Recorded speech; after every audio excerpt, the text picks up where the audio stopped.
Hello বন্ধুরা, welcome to my Saraswati kitchen. আশা করি তোমরা ভালো আছো আর আমিও ভালো আছি।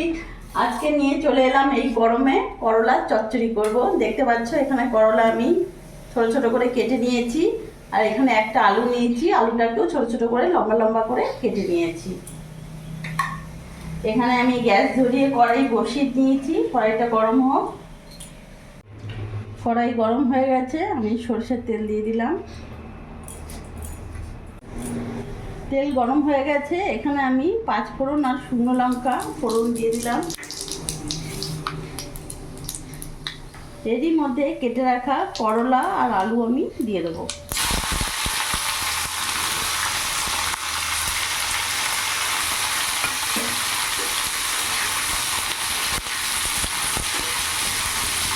এর মধ্যে লবণ হলুদ দিয়ে দেবো।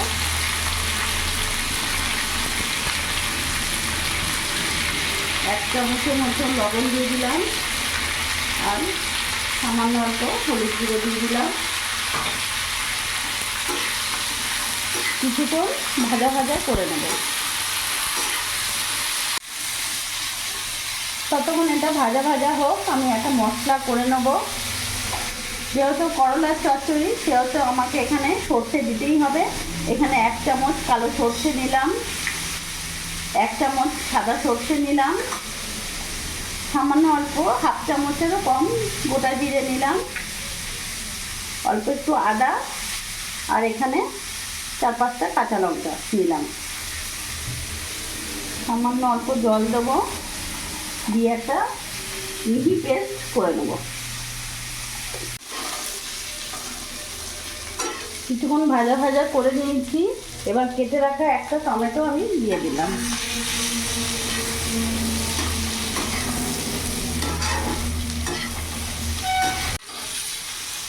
দেখতে পাচ্ছ কত সুন্দর লাল লাল করে ভাজা হয়ে গেছে।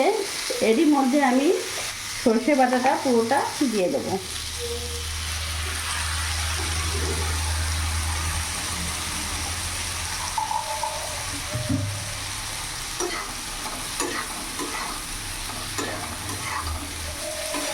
ভালো করে মিশিয়ে নিলাম। এই গরমে করলা খাওয়া, উচ্ছে খাওয়া খুবই দরকার। ভালোই গরম পড়ে গেছে। এবার মিক্সির বাটিতে আমি একটু জল নিয়ে পুরো ইয়েটা দিয়ে দিলাম, জলটা। আমি আর জল দেবো না, ভালো করে নাড়াচাড়া করে নিলাম।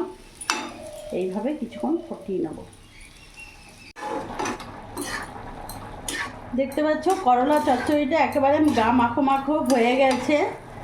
আর এই দেখো আলু করলা একেবারে সেদ্ধ হয়ে গেছে, আর কত সুন্দর মাখো মাখো হয়ে গেছে। একেবারে করলা চচ্চড়িটা হয়ে গেছে। গ্যাস অফ করে দেবো, নামিয়ে ফেলবো।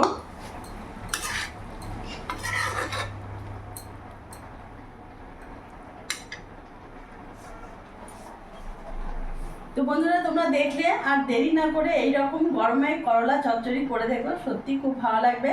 আমার এই ভিডিওটা যদি তোমাদের ভালো লাগে, প্লিজ তোমরা লাইক করে কমেন্ট করে আমার পাশে থেকো, আর তোমরাও সবসময় ভালো থেকো।